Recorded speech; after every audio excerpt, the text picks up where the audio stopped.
Hello friends, आज का हमारा टॉपिक है रक्त पित्त। रक्त पित्त की सबसे पहले हम पढ़ते हैं निरुक्ति। निरुक्ति क्या है? रक्तम च पित्तम च इति रक्त पित्तम, अर्थात रक्त का दूषित पित्त के कारण दुष्ट हो जाना रक्त पित्त कहलाता है। इन शॉर्ट, जो दूषित हुआ पित्त है, जब वो रक्त को भी दूषित कर दे तो उस कंडीशन को हम रक्त पित्त बोलते हैं। जैसा कि हमने पढ़ा रक्त पित्त है, तो यानी जो भी निदान होंगे वो पित्तज निदान होंगे, यानी उष्ण, तीक्ष्ण, क्षार, अम्ल, लवण, कटु का अति सेवन करना, विदाही अन्नपान, अति आतप सेवन, अति वायु का सेवन, अति अध्वगमन, अति व्यवाय, शोक, भय आदि मानसिक हेतुओं से दूध के साथ लवण, क्षार युक्त शाक का सेवन करना, मूली, सरसप, लहसुन, सोविरक आदि का ज्यादा सेवन करना। ठीक है, इसकी संप्राप्ति का वर्णन करते हुए आचार्य चरक क्या बोलते हैं? ते हेतु भी समुत्कृष्टम पित्तम रक्तम प्रपद्यते। हेतु भी समुत्कृष्टम, जो आपने हेतुओं का सेवन किया है उससे उत्कृष्ट यानी बढ़ कौन जाता है? पित्त। रक्तम प्रपद्यते, रक्त के पास जाता है। क्यों जाता है? तद योनित्वात् प्रपन्नम च वर्धते तत्प्रदूषणात्, यानी अब ये जो पित्त है जो दूषित हुआ था निदानों के सेवन से, वो रक्त के पास जाता है।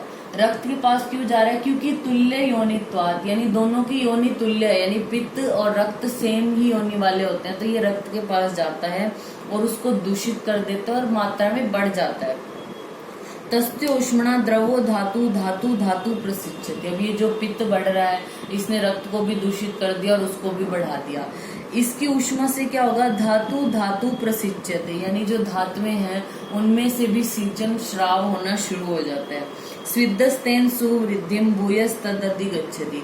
अब ये जो बढ़ा हुआ रक्त है, अब जो धातु है उनमें से भी श्राव हो रहा है, रक्त भी दूषित हो गया और अपनी मात्रा में बढ़ गया और ये पित्त भी हो गया, तो यानी लिक्विड ज्यादा बढ़ गया। रक्त वाहिनियों में रक्त की वृद्धि हो रही है, तो वो क्या हो जाता है? ऊर्ध्व अधो मार्ग से बाहर निकलने लग जाता है, जिसको हम रक्त पित्त बोलते हैं। अब हम बात करते हैं इसके भेदों की। भेद में हमारा आता है, जैसे मार्ग के अनुसार अगर हम बात करें तो जो रक्त पित्त है हमारा ऊर्ध्व, अधो और तिर्यक, ये तीन तरीके से। और अगर हम दोषानुसार बात करें तो वात, पित्त, कफ, द्वंद्वज और सन्निपातज। द्वंद्वज भी है और सन्निपातज भी है। ठीक है, फिर हम इसके पढ़ते हैं पूर्व रूप क्या है? अंगसाद होना, शीत सेवन की इच्छा होना, कंठ से धुआं निकलने के समान प्रतीति, वमन, लोह, गंध होना। आचार्य वाग्भट ने बोला मत्स्य गंधिता। बाकी स्वर भेद, अन्य द्वेष, अनद्वेष का होना, हाथ पैरों में जलन, स्वप्न में रक्त, नील, पीत, श्यावण या तेज प्रकाश की वस्तुओं का देखना, शुभ, कमल, उद्गार आदि का आना, ये सारे इसके पूर्व रूप हैं। फिर आते हैं इसके रूप यानी लक्षण। लक्षण सबसे पहले हम बात करते हैं दोषों के अनुसार। जो वातिक वात रक्त होगा, वातिक रक्त पित्त होगा, उसमें क्या होगा? वात के फीचर्स होंगे, यानी श्याव या अरुण वर्ण का होगा, फेन युक्त रक्त आएगा, द्रव होगा, रुक्ष होगा।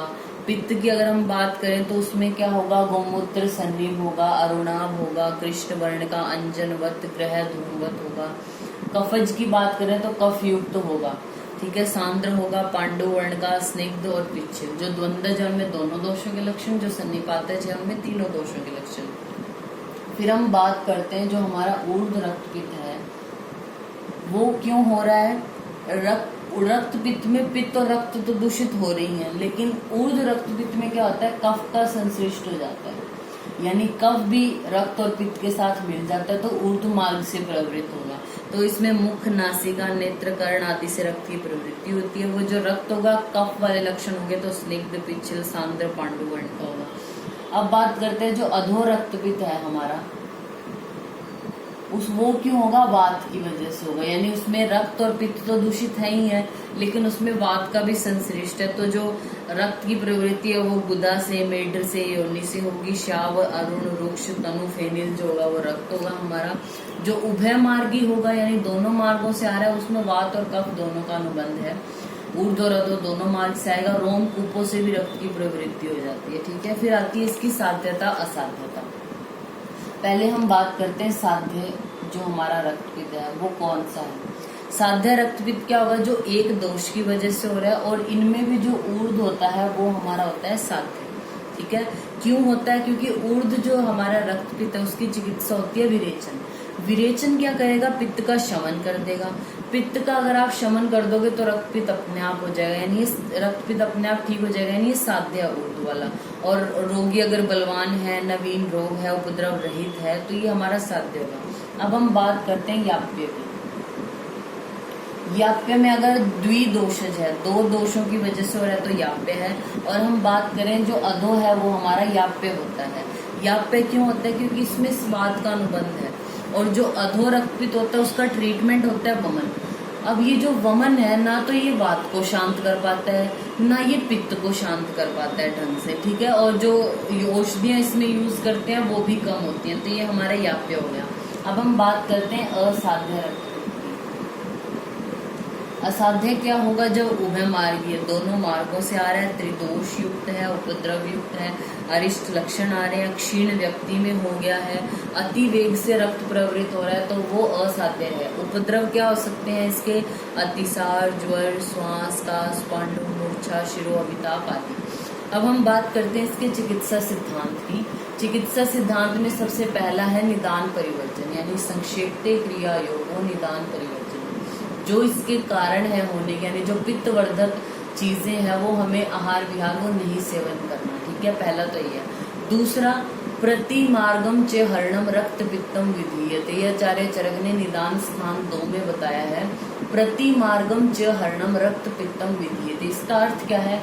अगर ऊर्ध आपको रक्त पित्त हो रहा है तो प्रति मार्ग क्या है? अधो, यानी प्रति मार्ग से हरण करना है।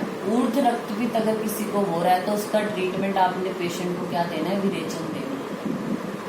फिर अगर हम बात करें अधो रक्तपित्त है तो उसका प्रति मार्ग क्या है? ऊपर वाला होता है, यानी पेशेंट को वमन देना है, ये बताया है। बाकी जो हमारा चिकित्सा स्थान है वहां पे क्या बताया? चिकित्सा सूत्र, अक्षीण बल मासस्य रक्त पित्तम यदश्नतः तद दोष दुष्टम उत्कृष्टम न आदो स्तमनम हरति, यानी अगर अक्षीण है यानी क्षीण नहीं हुए, क्या क्षीण नहीं हुए? बल और मांस पेशेंट के, और यद अश्नत, पेशेंट खाना भी सही खा रहा है, उसके बल और मांस भी क्षीण नहीं हुए हैं, और दोष बहुत उत्कृष्ट है। ये 3 कंडीशन बताई है। पेशेंट खाना सही से खा रहा है, बल मांस क्षीण नहीं है, दोष बहुत ज्यादा उत्कृष्ट है, न आदो यानी प्रारंभ में, स्तंभनम अरति यानी स्तंभन हमने नहीं करना। अगर पेशेंट को एपिस्टेक्सिस, हिमेटोचेजिया, मेलिना वाली कंडीशन हो रही है, यानी ऊर्ध्व रक्तपित्त है चाहे अधो रक्तपित्त है, तो हमें उसको रोकने का प्रयत्न नहीं करना। किन कंडीशन में? जब दोष उत्कृष्ट है, अक्षीण बलमासस्य और अश्नत, यानी जब वो खाना खा रहा है, ठीक है।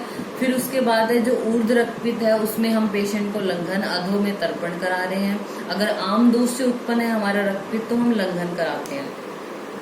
ऊर्ध्व वाले में लंघन कराने के बाद तर्पण कराना है, और अधो में तर्पण कराने के बाद पेय आदि का विधान है। संशोधन में हम इसमें वमन विरेचन कराते हैं और पीडनस्य दे सकते हैं।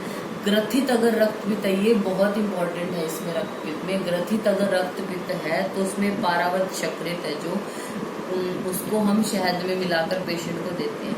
संशमन औषध फिर हम इसमें डिस्कस करते हैं। संशमन किस में देंगे? जो दुर्बल रोगी है, जो ये वमन और विरेचन को सहन कर ही नहीं पाएगा तो उसको हम संशमन देते हैं। जो गर्भिणी है उसको भी हम संशमन देते हैं। तो सबसे पहले रस, भस्म और पिष्टि में क्या देंगे? बोल बद्ध रस देंगे, बोल परपटी, रक्त पित्त कुंड कंडन रस, प्रवाल पंचामृत, परवाल पिष्टि। वटी में एलादी वटी, चूर्ण में हम उसको शीतल चीजें देंगे तो उशीरादि चूर्ण, वासादि चूर्ण, लाक्षा चूर्ण। क्वाथ आसव अरिष्ट में आटरूषक आदि क्वाथ, पद्मक आदि क्वाथ, पत्रांगासव, द्राक्षारिष्ट, लोद्रासव, उशीरासव। घृत में वासाघृत, दूर्वाधिघृत, शतावरी घृत। पाक या वलय में खंड कुष्मांडावल्य। अवपीड़ अगर हमें नस्य देना है पेशेंट को, दूर्वा स्वरस का, पलांडु का, शतावरी गोक्षुर का जो है वो हम यूज करते हैं अधो रक्तपित्त। ठीक है, तो ये हमारा टॉपिक हो गया रक्तपित्त और उसकी चिकित्सा। Thank you.